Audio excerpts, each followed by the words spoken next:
بسم اللہ الرحمن الرحیم۔ الصلاۃ والسلام علیکہ یا سیدی یا رسول اللہ وعلی آلک و صحابک یا سیدی یا حبیب اللہ۔ محترم سامعین کرام، ذکر اہل بیت، امام ہمام امام علی مقام صلی اللہ تعالی علیہ وسلم کے پیارے نواسے حضرت امام حسین علیہ السلام کی یاد۔ نمبر 2، کیا نبی کا بیٹا اس قابل بھی نہ تھا کہ اس کی میت کو غسل دے کر دفن کیا جاتا؟ اے مسلمانوں، اللہ کی راہ میں جان دے دینا مسلمان مرد کی شان ہے، جس پر بلا شبہ ہمیں فخر ہونا چاہیے۔ لیکن کیا نبی کریم صلی اللہ علیہ وسلم کی بیٹیوں نواسیوں کا قیدی بنا کر شہر شہر کریا کریا پھرائے جانا اور درباروں میں کئی گھنٹے کی پیشیاں بھی قابل فخر چیز ہے؟ اے مسلمانوں، کیا یہی اجر رسالت؟ اور پھر کوفہ و شام میں دیا؟ اس ظلم پر زمین و آسمان نے گریہ کیا۔ آج بھی پتھر اس ظلم پر خون روتے ہیں۔ یہ کیسا مسلمان ہے جو اپنے نبی کے نواسے ہونے پر ہونے والے ظلم پر غموں سے لبریز آنسو نہیں بہاتا؟ بعض افراد یہ کہنا کہ ہم آ والے نہیں واہ والے ہیں، یعنی ہم شہدائے کربلا کے غم میں روتے نہیں بلکہ امام پاک علیہ السلام کی شجاعت و بہادری پر واہ حسین کا نعرہ لگاتے ہیں۔ ماشاءاللہ، آپ کربلا کی جنگ دیکھ کر واہ واہ کا نعرہ لگاتے ہیں، بہت اچھا کرتے ہیں۔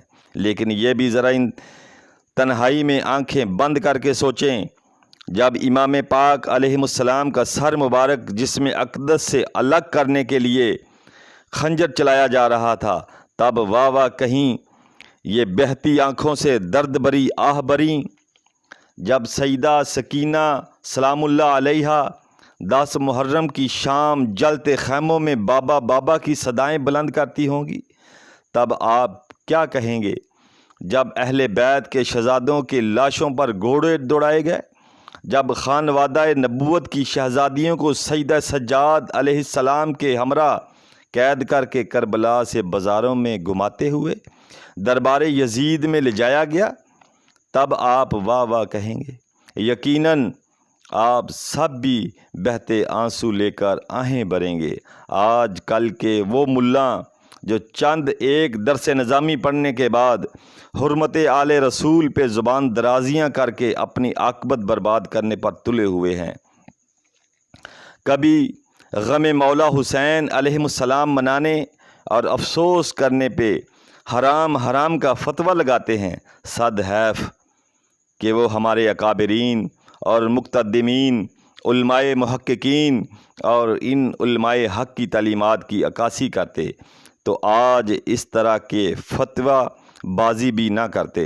ماہ محرم پھر آ پہنچا ہے، دل چیرتا ہوا محرم، آنکھوں سے لہو بہتا محرم، کائنات میں زلزلہ لانے والا محرم، قیامت کے قائم ہونے والا محرم، کیا کچھ نہیں ہوا محرم میں۔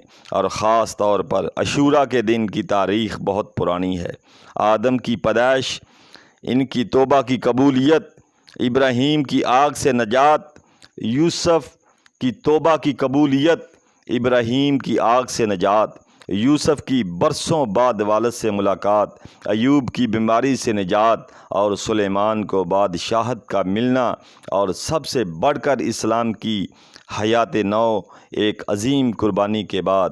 لیکن یہ واقعہ ایسا ہے جو سال کے کسی بھی دن یاد آ جائے تو کلیجہ منہ کو آتا ہے، الفاظ میں تو بیان نہیں ہو سکتا۔ یہ اتنا بڑا غم ہے، سانحہ عظیم ہے، بتانا چاہتا ہوں، کیسے بتاؤں؟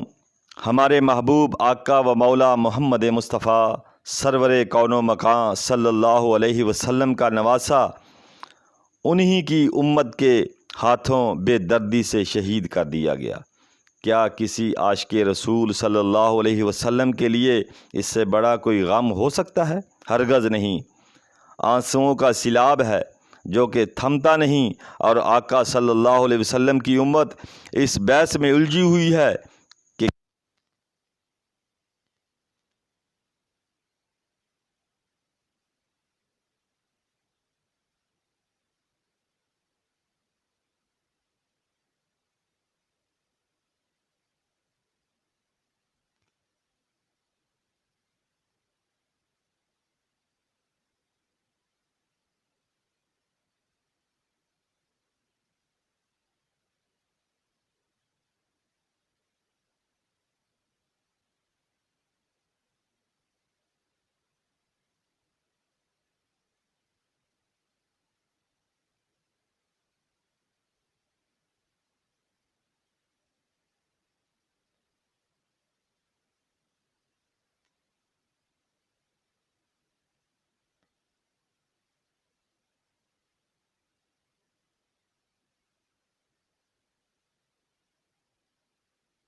کہ خلیفۃ المسلمین کا گھرانہ کس حال میں ہے۔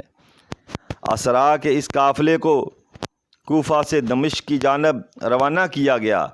دمشق جو کوفہ سے زیادہ دور نہیں، اس کی مسافت کو اتنا طولانی کیا گیا کہ دنوں کا سفر ہفتوں میں طے ہوا۔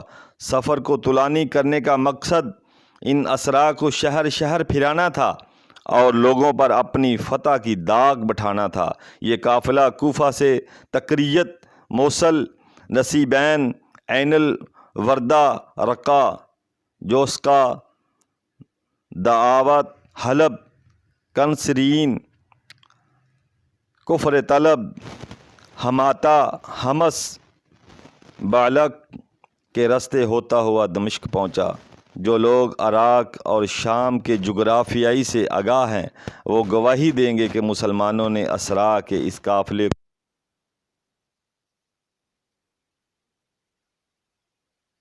خط لکھا جاتا تھا کو شہر میں داخل کرنا چاہتے ہیں۔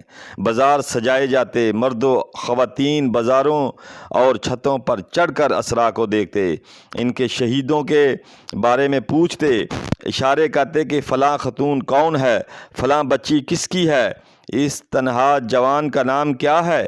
لطف کی بات یہ تھی کہ ان تماشائیوں میں زیادہ تر کلمہ گو تھے جو اپنے امیر کی فتح پر بہت خوش تھے اور باغی کے قتل پر شادیانے بجاتے تھے۔ السلام علیکم ورحمۃ اللہ۔ میرا حسین زندہ ہے۔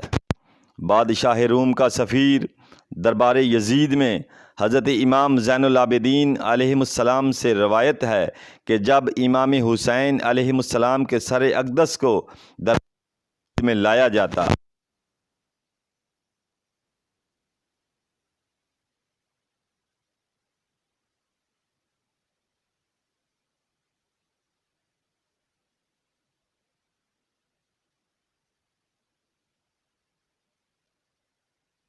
بادشاہ، یہ سر کس کا ہے؟ یزید نے جواب دیا کہ تجھے اس سر سے کیا کام؟ اس نے کہا جب میں بادشاہ کے پاس واپس جاؤں گا جو کچھ میں نے یہاں دیکھا ہے اس کے بارے میں وہ پوچھے گا، اور یہ کتنا اچھا ہوگا کہ میں اس سر اور اس کے وارث کے بارے میں بیان کروں تاکہ وہ تمہاری خوشیوں میں شریک ہو۔ یزید نے جواب دیا یہ سر حسنین ابن علی علیہ السلام کا ہے۔ رومی پوچھنے لگا کہ اس کی ماں کا کیا نام ہے؟ تو اس نے جواب دیا فاطمہ بنت محمد صلی اللہ تعالی علیہ وسلم۔ نصرانی نے کہا وائے ہو تم پر اور تمہارے دین پر، میرا دین تمہارے دین سے بہتر ہے، کیونکہ میرا باپ حضرت داؤد علیہ السلام کی نسل سے ہے اور میرے ان کے درمیان بہت فاصلے ہیں، پھر بھی تمام نصرانی میری تعظیم کرتے ہیں اور میرے پاؤں کی خاک کو تبرک کے طور پر اٹھاتے ہیں، جبکہ حسین علیہ السلام اور تمہارے پیغمبر کے درمیان صرف 1 ماہ کا فاصلہ ہے، تم کیسا دین رکھتے ہو؟ اس کے بعد یزید سے کہنے لگا کہ کیا تو نے گرجا اور حافر داستان سنی ہے؟ اس نے کہا بیان کرو کہ سنو۔ اس عیسائی نے کہا عمان اور چین کے درمیان ایک دریا ہے جس کو عبور کرتے ہوئے 1 سال لگتا ہے، اس دریا کے درمیان کوئی آبادی نہیں سوائے ایک شہر کے، اور یہ شہر عیسائیوں کے قبضہ میں ہے۔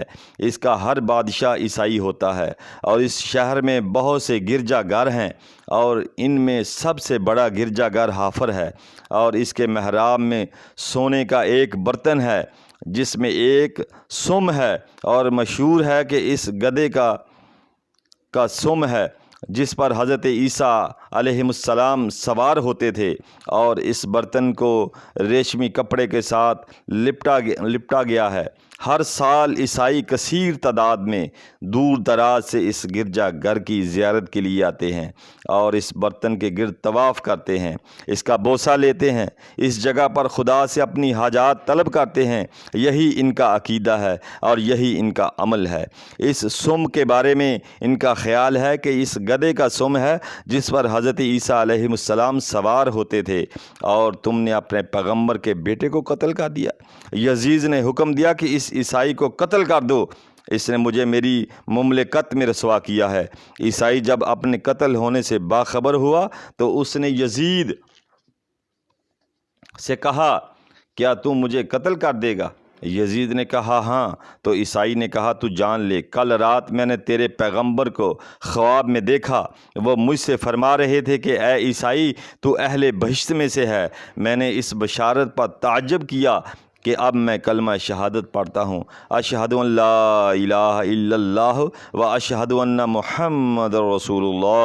اس کے بعد اس نے حضرت امام حسین علیہ السلام کے مقدس سر کو اٹھایا اور اپنے سینے سے لگایا اور اس کے بوسے لیتا ہوا روتا ہوا یہاں تک کہ اس کو قتل کر دیا گیا۔ لبیک یا حسین۔ آخری بات، محرم کا استقبال کیسے کریں؟ آؤ عہد وفا کریں۔ لباس کی تبدیلی اور ڈی پی تبدیل کرنا محرم کا استقبال نہیں کہلاتا۔ محرم کا بہترین استقبال یہ ہے کہ چاند نظر آتے ہی شہید کربلا سے وعدہ کریں کہ مولا، میں آج سے محرمات ترک کرتا ہوں اور واجبات کی ادائیگی کا آپ سے وعدہ کرتا ہوں۔ محرم یعنی انقلاب، اپنی عملی زندگی میں، اپنی عادات میں، اپنے لب و لہجے میں، اپنی گفتار میں لانے کا عہد کرتا ہوں۔ اللہ کریم ہمیں اہل بیت اطہار کی سچی اور ستھری محبت عطا فرمائے۔ آمین ثم آمین یا رب العالمین۔